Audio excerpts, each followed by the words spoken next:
शिवा का प्रणाम स्वीकार करें।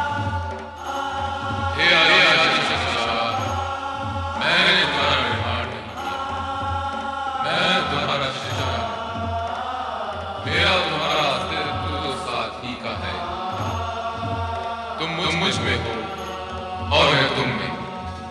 तुम्हारे बिना तो हो ही नहीं सकता। अतः मैं तुम्हें सादर प्रणाम करता हूं। हे सर्वशक्तिमान। हाँ, मैं शक्तिमान तो हूं, किंतु मेरा शक्तिमान होना ही तो तुम्हारे होने का प्रमाण है। यदि तुम न होती तो मैं शक्तिमान कैसे होता? अतः हे शिवा, न तुम्हारे बिना मेरा संभव है, न मेरे बिना तुम्हारा होना। और इस होने और ना होने के बीच क्या है? होने और न होने के बीच है जो होने वाला है। ओम के अंकुर स्वर के बीच। हे सर्वशक्तिमान, तो ये बताइए अब हम क्या करें? क्योंकि यदि आकार लिया है तब तो कर्म करना ही होगा। तो पहले कर्म की परिभाषा बनाएं। कर्म वो है जिसका परिणाम आनंद हो। और स्वयं आनंद क्या है? सभी कुछ बनाना पड़ेगा। सुख, दुख, आनंद, प्रकाश, अंधकार, जीवन, मृत्यु। इस शून्य को करना पड़ेगा। तो आइए निर्माण कार्य आरंभ करें। आरंभ अर्थात ना होने से होने का अंकुर फूटना आरंभ है शक्तिमान। तो एक और शब्द बनाएं। आरंभ अकेला क्यों नहीं? आरंभ और अंत। तो इस नवीन शब्द अंत की परिभाषा आरंभ बनाएगा। तो हे सर्वशक्तिमान, आरंभ का कार्य आरंभ करो जिससे मैं अंत का अर्थ समझ सकूं।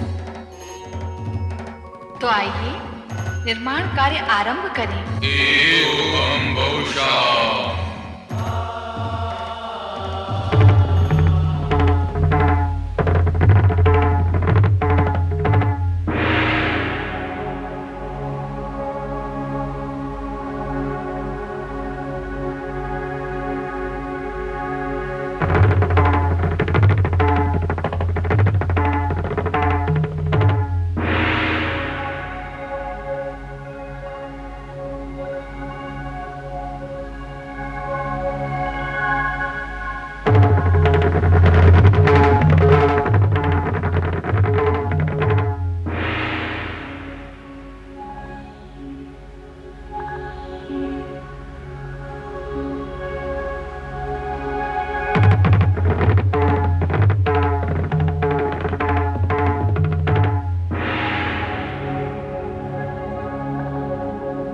इस प्रकार संपूर्ण वातावरण में व्याप्त शून्यता को भरने के लिए देवादिदेव शिव और मां शिवा ने आकाश, वायु, अग्नि, जल, पृथ्वी एवं ग्रह नक्षत्रों की रचना की।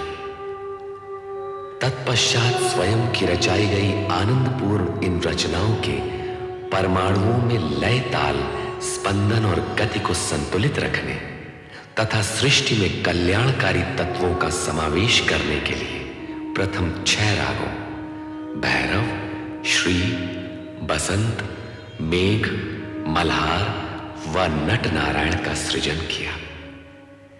इसके उपरांत शिव शंकर व मां शिवा ने आदि नृत्य आरंभ कर अपनी रचनाओं को गतिमान और शक्तिमान बनाया।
ओम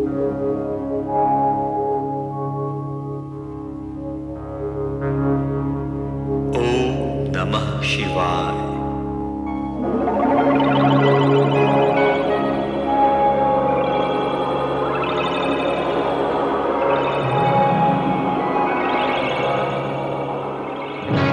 ओम नमः शिवाय। ओम नमः शिवाय। हम कौन हैं?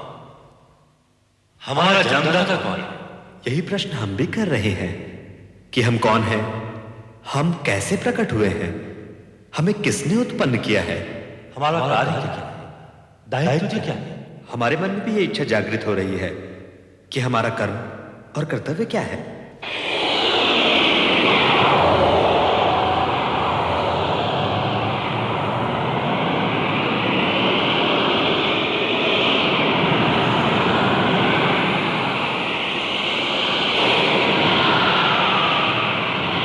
हे सर्वव्यापी चतुर्भुज श्री हरि विष्णु जी, कमल के आसन पर प्रकट होने वाले श्री ब्रह्मा जी, आप दोनों मुझ सदाशिव की सृष्टि कामना से उत्पन्न हुए हैं। मैं ही आपका जन्मदाता हूं। यदि अपने अन्य प्रश्नों के समाधान के इच्छुक हो तो इस ज्योति स्तंभ के आदि अंत का संधान कीजिए, मेरे स्वरूप में प्रवेश कीजिए, मेरे ओर छोर का पता लगाइए। आप सर्वशक्तिमान महेश्वर सदाशिव जी हैं।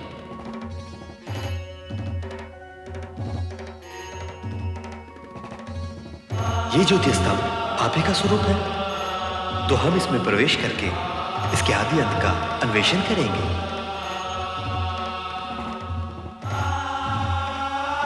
ओम नमः शिवाय।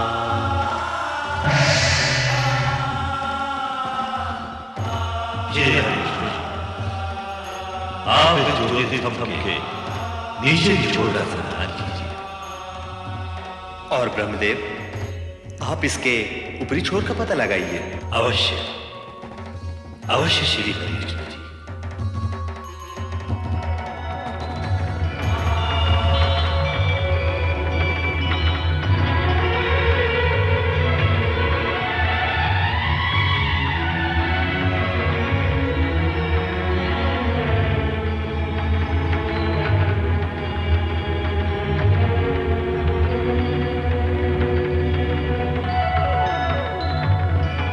सर्वशक्तिमान महेश्वर सदाशिव जी के ज्योति स्वरूप के आदि अंत का संधान करते हुए श्री ब्रह्मा जी और श्री हरि विष्णु जी की यात्रा निरंतर चलती रही।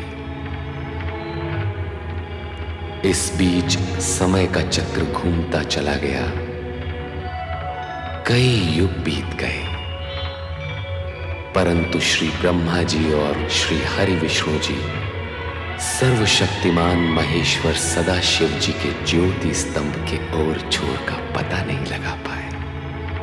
जल क्या, थल क्या, आकाश क्या, क्या क्या अंतरिक्ष, जहां भी देखो वही आदिदेव श्री सदाशिव की ज्योति स्वरूप से माया का विस्तार दिखता है,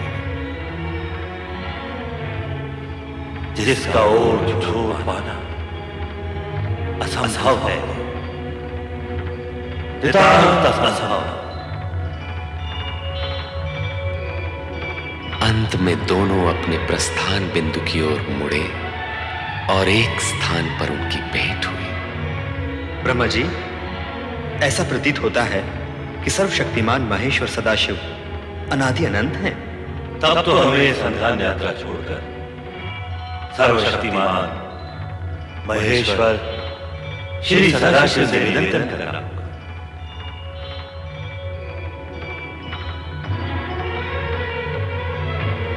हे अनादि अनंत सर्वशक्तिमान महेश्वर सदाशिव, आपका ज्योति स्वरूप अपरंपार है। हम आपके आदि अंत का पता लगाने असमर्थ हैं। हे ज्योति स्वरूप सर्वशक्तिमान महेश्वर सदाशिव जी, आप हमें अपने स्वरूप का ज्ञान कराइए। श्री ब्रह्मा जी, श्री हरि विष्णु जी, मुझसे ही उत्पन्न आप दोनों अब तक मेरे स्वरूप से अनभिज्ञ हैं, परिचित नहीं हैं, अपरिचित हैं। मेरी ज्योति में पहुंचकर भी आपके अंतर का अंधकार दूर नहीं हुआ। इस अंधकार को मिटाने के लिए हमें क्या करना होगा सदाशिव जी? हमारे अज्ञान अंधकार को मिटाने का उपाय बताइए महेश्वर सदाशिव जी। मेरे स्वरूप का दर्शन पाने के लिए अखंड रूप से मेरा ध्यान करते हुए आप दोनों तप कीजिए, तप ही समस्त कार्यों का साधन है। जो आज्ञा। हे सर्वशक्तिमान महेश्वर सदाशिव जी, अब हम तप करके ही आपको प्राप्त करेंगे। अवश्य महेश्वर सदाशिव जी, हम यही करेंगे। तप करने से आपकी दृष्टि निर्मल होगी और तब मैं साक्षात प्रकट होकर आपका मार्गदर्शन करूंगा। अब आप दोनों तप में लीन हो। ओम नमः शिवाय। ओम नमः शिवाय। ओम नमः शिवाय। ओम नमः शिवाय। ओम नमः शिवाय। ओम नमः शिवाय। ओम नमः शिवाय। ओम नमः शिवाय। ओम नमः शिवाय। ओम नमः शिवाय। ओम नमः शिवाय। ओम नमः शिवाय। ओम नमः शिवाय। ओम नमः शिवाय। ओम नमः शिवाय। ओम नमः शिवाय। ओम नमः शिवाय।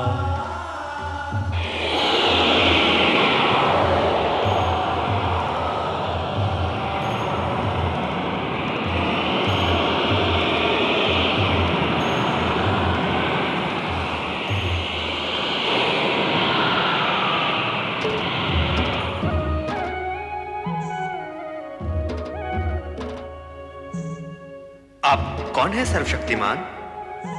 आपका स्वरूप मत मार दे रही, इसका रहस्य है समझाइए।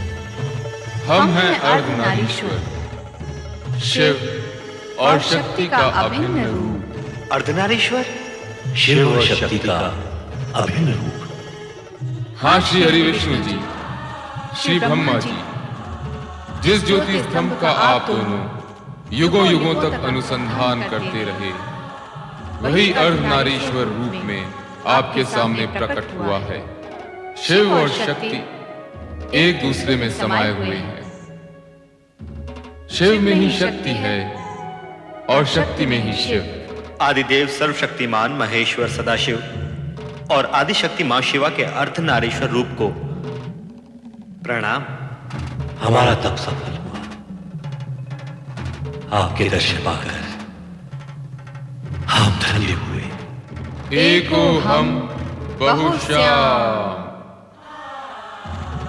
आप दोनों हमारी सृष्टि कामना से उत्पन्न हुए हैं, इसलिए आप दोनों सृष्टि रचना और सृष्टि पालन का कार्य करेंगे। सृष्टि रचना और सृष्टि पालन? हाँ श्री हरि विष्णु जी, श्री ब्रह्मा जी, हमने जिन 5 महाभूतों पंच तत्वों का निर्माण किया है, उनसे आप सृष्टि और प्राणी मात्र के सृजन का कार्य करेंगे। और श्री हरि विष्णु जी, श्री ब्रह्मा जी जिस सृष्टि का सृजन करेंगे, उसका आप पालन करेंगे। जो आ गया अर्धनारीश्वर। हे अर्धनारीश्वर शिव शक्ति, क्या आपका यह रूप संसार के लिए पूजने योग्य होगा? नहीं, ये हमारा दिव्य सात्विक रूप है। शिव का संसारियों के लिए पूज्य रूप सृष्टि रचना के पश्चात कैलाश पर प्रकट होगा। और आदिशक्ति शक्ति का रूप जानने के लिए आपको सृष्टि रचना होने तक प्रतीक्षा करनी होगी। अब आप दोनों अपना अपना कार्य प्रारंभ कीजिए।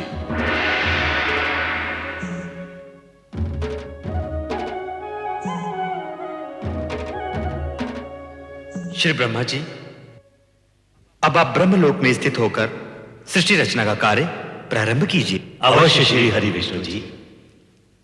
अब मैं आदि देवता सर्वशक्तिमान महेश्वर श्री सदाशिव की आज्ञा को कार्य रूप दूंगा। ओम नमः शिवाय। तदुपरांत शिवाज्ञा से ब्रह्मा ने पंच तत्वों से सृष्टि रचना का कार्य प्रारंभ किया। सर्वप्रथम उन्होंने ऊर्ध्व आकाश में स्वर्गलोक की उत्पत्ति की। स्वर्गलोक के सिंहासन पर स्वर्ग के स्वामी देवराज इंद्र के साथ उनकी सहधर्मिणी इंद्राणी शचित हुई। साथ ही प्रकट हुए इंद्र के सहायक देवतागण जो अमित शक्ति के धारक थे और स्वर्ग की सुंदर अप्सराएं। स्वर्ग रचना के पश्चात ब्रह्मदेव ने 7 समुद्रों से घिरी सप्तद्वीप पृथ्वी की रचना की। ये पृथ्वी पर्वतों, वृक्ष, लताओं और झरनों से पूर्ण थी। पृथ्वी पर भांति भांति के जीव जंतु, पशु पक्षी वन प्रदेशों में प्रकट हुए। स्वर्गलोक तथा पृथ्वी लोक की रचना के पश्चात ब्रह्मा ने पाताल लोक तथा नरक की स्थापना की। पाताल लोक के साथ ही वहां रहने वाले असुरों की उत्पत्ति हुई। तत्पश्चात ब्रह्मा ने सप्तर्षि वशिष्ठ, मारीच, अत्रि, अंगिरा, पुलह, क्रतु तथा पुलत्स्य प्रकट किए। ओम नमः शिवाय। ओम नमः शिवाय। ओम नमः शिवाय। ओम नमः शिवाय। ओम नमः शिवाय। ओम नमः शिवाय।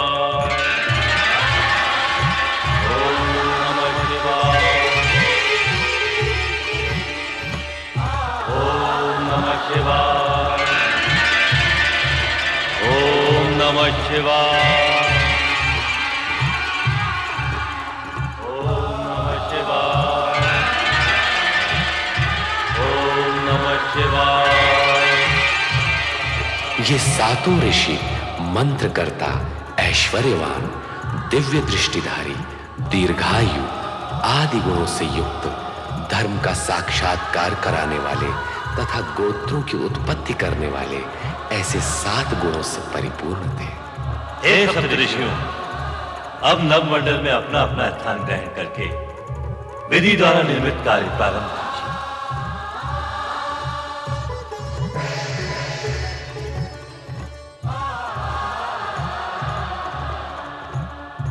ओम नमः शिवाय। प्रणाम परमपिता। ओम नमः शिवाय।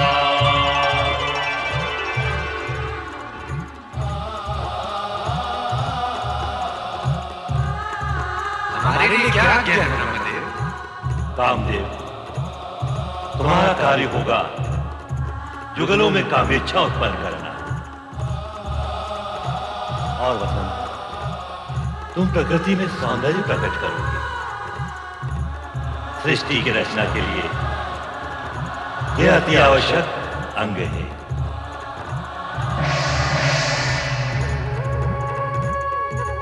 ओम नमः शिवाय।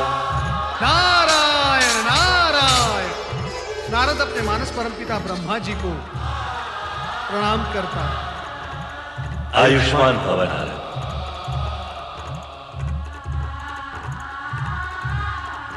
तुम श्री हरि विष्णु के परम भक्त के रूप में प्रसिद्ध होकर संसार में धर्म और भक्ति का प्रचार करते हुए संसारियों की उलझी हुई समस्याएं सुलझाओगे।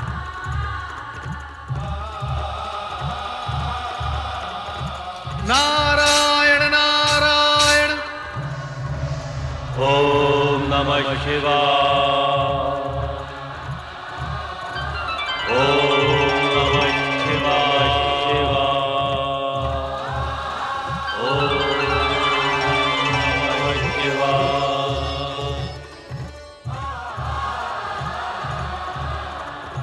सृष्टि में प्रकट होने वाले प्रथम पुरुष तुम मनु महाराज के नाम से जगत में प्रसिद्ध हो गए,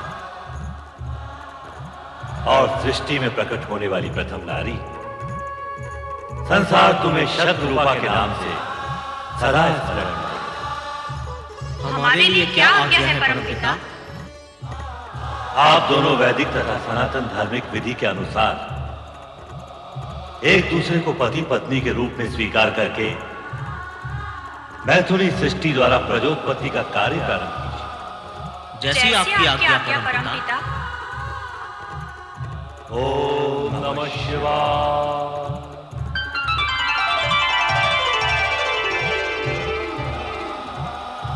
मेरे लिए क्या आज्ञा है परमदेव ब्रह्मा जी? संध्या, तुम मनुष्यों में यज्ञ हवन की रुचि जगाने, इष्ट देवों तथा पितरों के प्रति आराधना का माध्यम बनने के लिए प्रकट हुई। तुम धर्म ऋषि के आश्रम में स्थान ग्रहण करो। जैसी आज्ञा परमदेव की। ओम नमः शिवाय। हे सदाशिव, आपकी इच्छा से ही हम ब्रह्मा विष्णु उत्पन्न हुए, सारी सृष्टि समष्टि प्रकट हुई। आप ही समस्त ज्ञान विज्ञान, कला नृत्य, संगीत और विद्याओं के आदि स्रोत हैं। मैं आपसे प्रार्थना करता हूं कि विद्या, निपुणता तथा संगीत साहित्य की प्रेरणा समस्त सृष्टि के प्राणियों में जगाने के लिए देवी स्वरूपणी एक दिव्य शक्ति को प्रकट करें, जिसके मानव मात्र में विद्या, बुद्धि तथा कला संस्कृति प्रकट हो।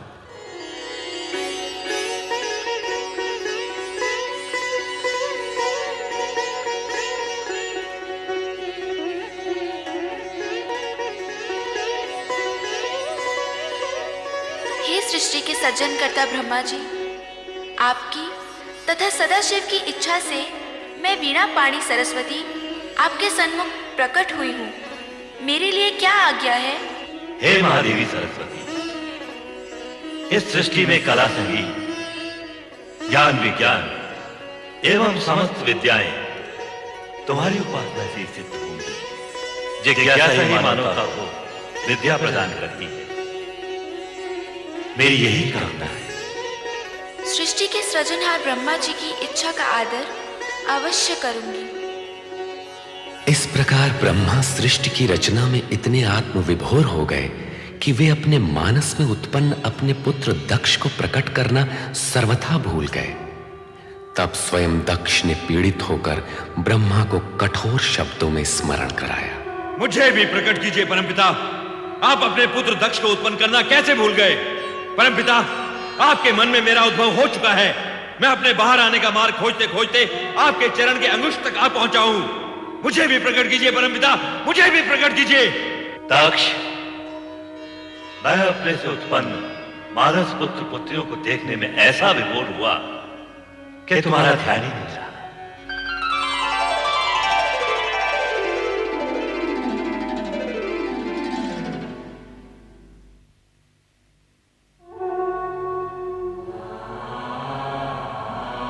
मेरे मानस पिता ब्रह्मा जी, मैं दक्ष प्रजापति सर्वप्रथम प्रकट होने का अधिकारी था, परंतु आपने मेरी उपेक्षा की। आपने ऐसा क्यों किया परमपिता? मैथुनी सृष्टि से प्रजोत्पत्ति का दायित्व सर्वप्रथम मनुष्य कृपा को पूर्ण करना है।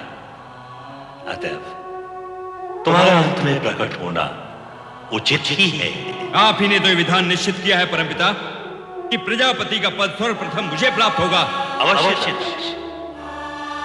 हम उस विधान के अनुसार ही कार्य करेंगे, परंतु पदोत्पादक तथा प्रजापति का कर्तव्य तुम विवाह करके ही पूर्ण कर सकोगे।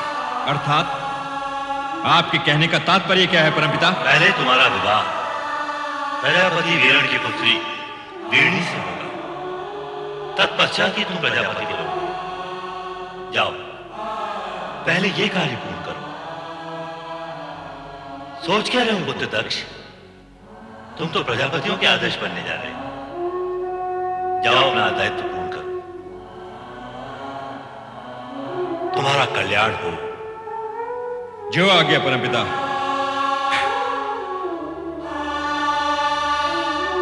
ओम नमः शिवाय। और इस प्रकार सृष्टि की 3 प्रधान एवं मूल वृत्तियों में से तामसिक वृत्ति के प्रतिनिधि के रूप में दक्ष ने जन्म लेकर अहंकार की वृत्ति को जन्म दिया।